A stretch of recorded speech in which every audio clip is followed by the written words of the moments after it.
Buenos días con todos. Bienvenidos a nuestra quinta unidad de la materia. Esta unidad, permítanme decirles, es el corazón de la gestión moderna de la seguridad ciudadana. Estamos hablando de sistemas de comunicación y herramientas colaborativas para la gestión de crisis. Piénsenlo de esta manera. Si toda la gestión de incidentes fuera un sistema nervioso, lo que vamos a estudiar esta semana son sus componentes clave. Y hoy, específicamente hoy, vamos a empezar con el contenido 1, que yo llamo la capa de la voz y los reflejos. Vamos a hablar de las tecnologías de comunicación crítica. Verán, esta unidad se divide en tres grandes pilares. El C1, el de hoy, son las herramientas de comunicación táctica inmediata. La voz, el reflejo, lo que usamos en el segundo cero del incidente, como las radios y las redes móviles. Luego, en la siguiente clase, veremos el C2, que son las herramientas de colaboración, las cuales representan la memoria y el plan de acción. Las suites en la nube, los gestores de tareas, donde documentamos y damos seguimiento.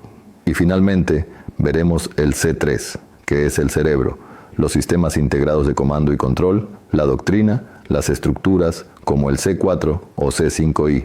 Quiero que entiendan algo desde ya. Estos tres pilares deben estar integrados. La voz, C1, sin un plan, C2, es simplemente ruido. El plan, C2, sin una doctrina de comando, C3, es el caos absoluto. Y un centro de comando, C3, por más tecnológico que sea, si no tiene comunicaciones resilientes, C1, queda totalmente aislado e inútil. Así que hoy nos centramos en ese C1. El propósito es que ustedes, como futuros tecnólogos en seguridad ciudadana, aprendan a evaluar de manera crítica las herramientas que componen la voz del incidente, porque la gestión de crisis depende fundamentalmente de nuestra capacidad de mantener un canal de comunicación fiable, incluso en las peores condiciones imaginables. Hablamos de comunicaciones de misión crítica, y este es un concepto clave. Misión crítica no se define por el volumen de datos, no es si puedo ver Netflix en 4K, se define por su absoluta necesidad de fiabilidad, resiliencia, baja latencia y seguridad. En nuestro trabajo en seguridad pública, una llamada fallida, un no me copia, no es un simple inconveniente como cuando se nos corta el Zoom, es un riesgo directo para la vida. Ahora mismo, el estado del arte en este campo se debate entre dos grandes paradigmas, casi opuestos. Por un lado, tenemos la resiliencia probada, la vieja confiable de las redes móviles terrestres, lo que conocemos como radios. Y por el otro, la enorme capacidad de datos de la banda ancha, el LTE y el 5G. Vamos a desglosar esto. Empecemos por el pilar histórico, los sistemas de radio móvil terrestre, o LMR, Land Mobile Radio. ¿Qué son? Son sistemas de comunicación de voz, principalmente half duplex, o presiono para hablar o presiono para escuchar, no ambos a la vez, que operan en bandas de frecuencia licenciadas. Esto es vital, son independientes de la infraestructura de telecomunicaciones comercial, no usan las antenas de Claro o Movistar, tienen sus propias antenas, sus propios repetidores. En el mundo digital hay varios estándares. En Europa y mucho en Latinoamérica se usa Tetra. Es muy probable que hayan visto a la Policía Nacional del Ecuador con sus radios.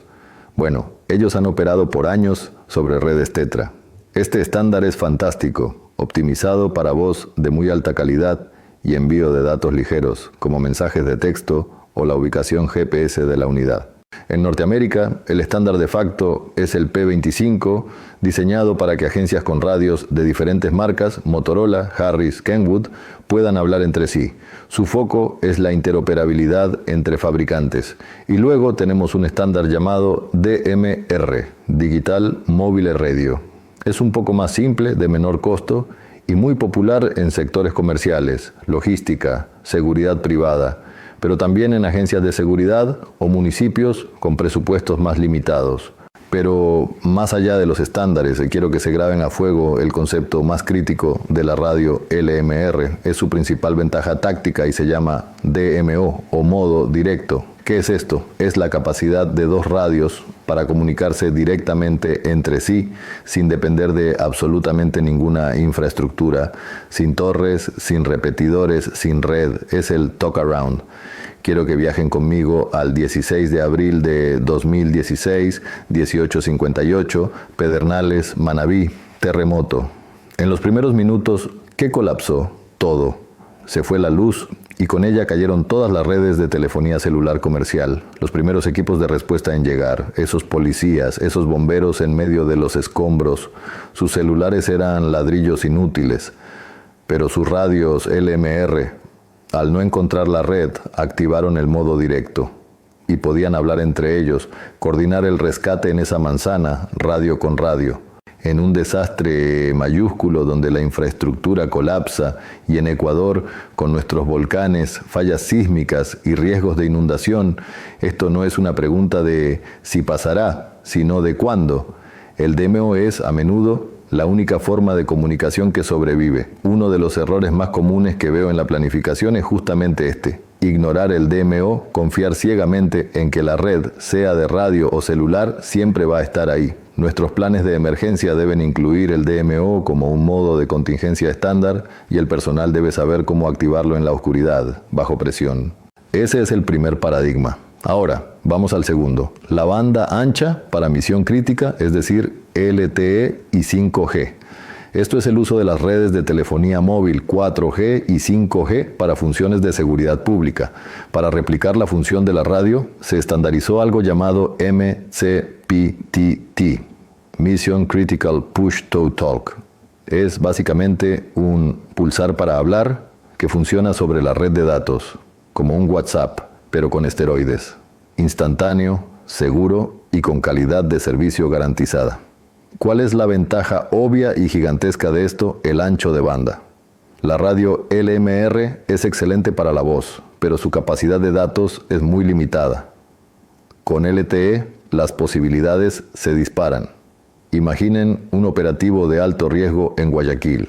El comandante en el puesto de comando móvil, que sería un C3, no solo quiere escuchar lo que dice su equipo de asalto, quiere ver la transmisión de video en tiempo real de sus bodycams. Quiere ver la imagen que le manda el dron del ESU 911 que está sobrevolando la zona. Quiere que la gente en la calle pueda consultar una base de datos de rostros o de placas en tiempo real.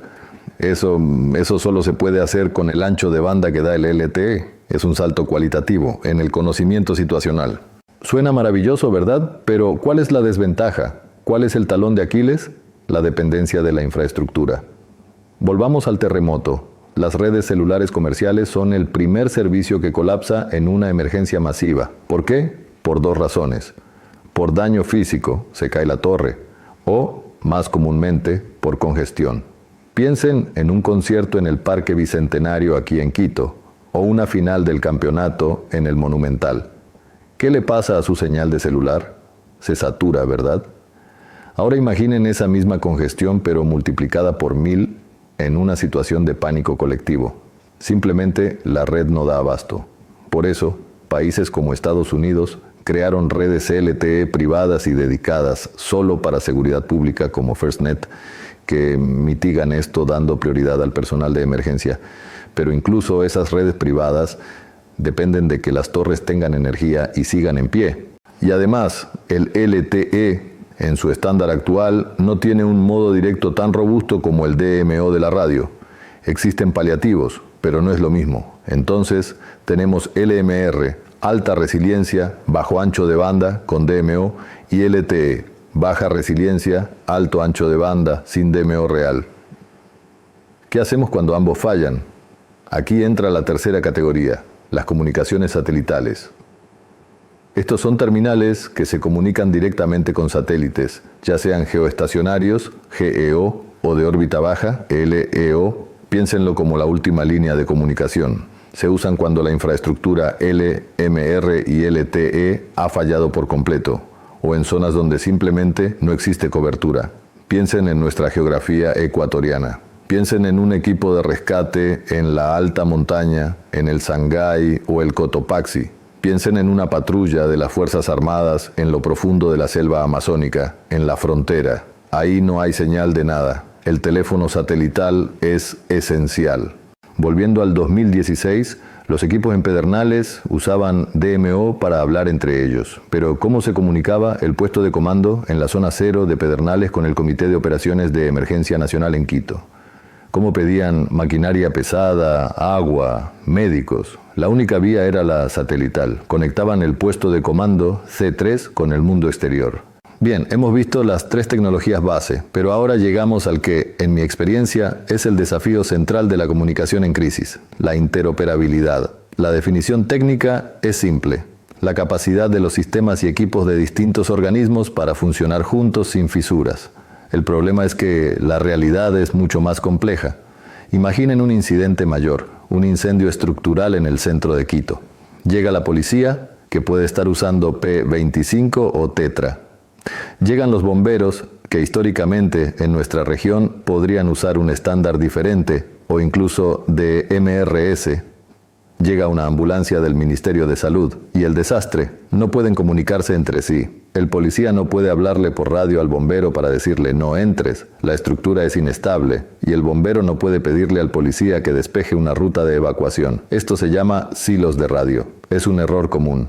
Cada agencia, con la mejor intención, compra el mejor sistema para sí misma, pero olvidan la coordinación interinstitucional. La solución a esto debe ser preventiva. La coordinación, que es el objetivo de la competencia CE4, debe empezar antes del incidente. ¿Cómo? Adoptando estándares comunes o, si eso no es posible por temas de presupuesto y legado, adquiriendo gateways o pasarelas. Un gateway es un dispositivo que traduce en tiempo real. Interconecta la red LMR con la red LTE o la red TETRA con la P25. Otra solución muy usada es el ROIP, Radio over IP. Digitalizamos la voz de la radio y la mandamos por una red de datos, IP. Esto es fantástico porque me permite, por ejemplo, que un operador en el EQ 911 desde su teléfono IP en la consola pueda hablar directamente con el bombero que está en la calle con su radio LMR. Y ya que mencioné la telefonía IP, VoIP, aclaremos esto.